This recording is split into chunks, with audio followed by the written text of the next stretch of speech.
पिछली कड़ी में हमने चर्चा की थी कि 21 मार्च 1569 को अकबर ने रणथंभौर के किले पर अधिकार कर लिया। मुल्ला अब्दुल कादिर बदायूनी, अकबर के दरबारी लेखक अबुल फजल तथा ब्लॉकमैन द्वारा अनुदित आईने अकबरी के आधार पर हमने विगत कड़ियों में अकबर की रणथंभौर विजय का प्रकरण लिखा था। इन लोगों द्वारा लिखे गए विवरण हिंदू लेखकों द्वारा लिखे गए विवरणों से मेल नहीं खाते। डॉक्टर मथुरालाल शर्मा ने कोटा राज्य का इतिहास में लिखा है कि चित्तौड़ विजय से उत्साहित होकर ईस्वी 1569 के आरंभ में अकबर ने रणथंभौर दुर्ग विजय की तैयारी की। वह एक बार पहले भी विफल हो चुका था, इसलिए उसने खूब सेना सजाई। चित्तौड़ विजय के अनुभव से भी काम लिया गया। चारों ओर सुरंग खोदे गए और खाइयों में बारूद भरा गया। वीए स्मिथ ने अकबर दी ग्रेट मुगल में लिखा है कि अकबर का अनुमान था कि घेरा बहुत लंबा चलेगा। सूर्यमल मीसण ने वंश भास्कर में लिखा है कि कुछ मास तक घेरा जारी रहा, परंतु राव सुरजन वीरतापूर्वक सामना करता रहा। अकबर इस दुर्ग को तोड़ने के लिए आगरा से भारी भरकम तोपें खींचकर लाया। इन तोपों को खींचने के लिए बैलों की 100-100 जोड़ियां जोती गईं।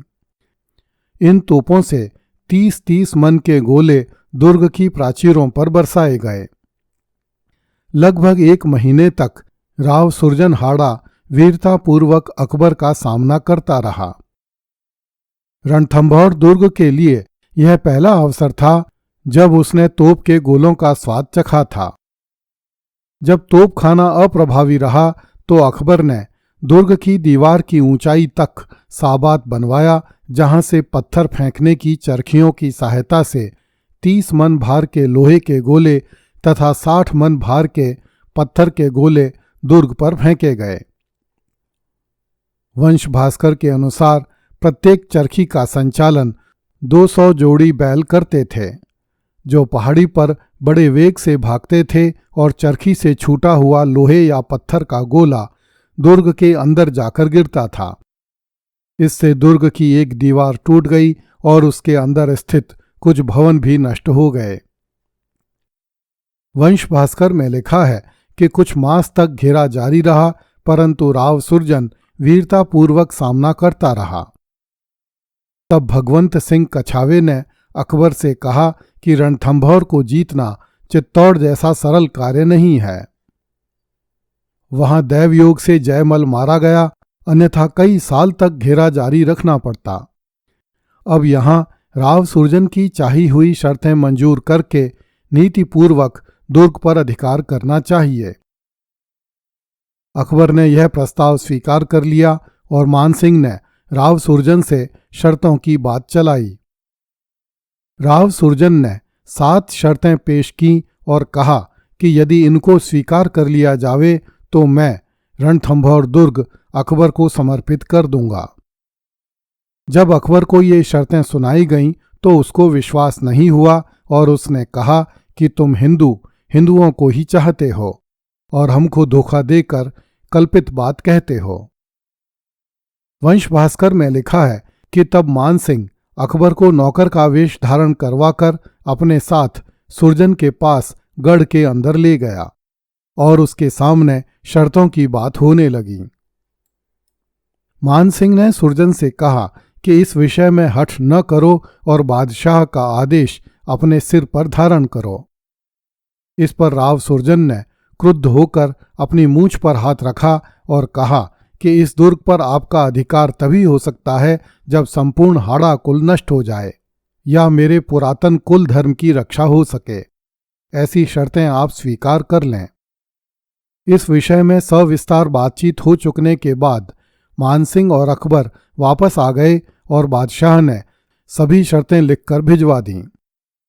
राजस्थान के महाकवि सूर्यमल मीसण ने वंश भास्कर में इस संधि का रोचक वर्णन किया है।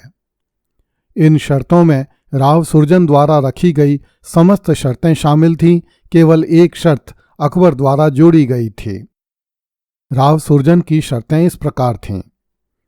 बादशाह को लड़की नहीं दी जाएगी। नौरोजा में बूंदी की रमणियां नहीं जाएंगी। बूंदी नरेश अटक नदी के पार नौकरी करने नहीं जाएगा। शाही महल के दरवाजे तक बूंदी वालों का नक्कारा बजता रहेगा।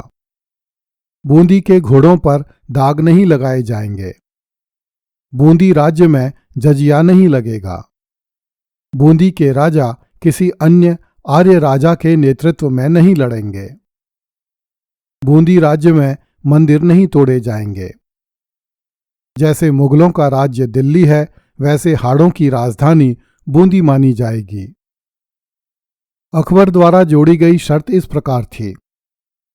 दीवाने आम तथा दीवाने खास में बूंदी नरेश शस्त्र लेकर नहीं जाएगा। संधि हो जाने के पश्चात 21 मार्च 1569 को सुरजनहाड़ा अकबर की सेवा में उपस्थित हुआ। उसने अकबर को दुर्ग की चाबियां सौंप दी तथा महाराणा की सेवा छोड़कर अकबर की सेवा स्वीकार कर ली। यह देश के लिए बहुत दुर्भाग्य का दिन था। यदि रणथंभौर का दुर्गपति अकबर की सेवा में नहीं गया होता तो मेवाड़ के महाराणाओं ने कुछ ही समय में निश्चित रूप से भारत का इतिहास बदल दिया होता। आगे चलकर बूंदी के चौहानों ने मुगलों की जैसी सेवा की, वैसी सेवा तो किसी अन्य हिंदू राजा ने भी नहीं की। इसके बाद 18वीं सदी तक यह दुर्ग मुगलों के अधीन बना रहा। डॉक्टर मथुरालाल शर्मा ने लिखा है कि अकबर ने 10 शर्तें स्वीकार करते हुए यह भी आदेश दिया कि रणथंभौर की एवज में राव सुरजन 7 परगने ले सकता है और मानसिंह के माध्यम से कहलवाया कि यदि और अधिक राज्य की आवश्यकता है तो वह गोंडवाना को विजय कर सकता है। उस समय तक गोंडवाना पर अकबर का अधिकार नहीं हुआ था।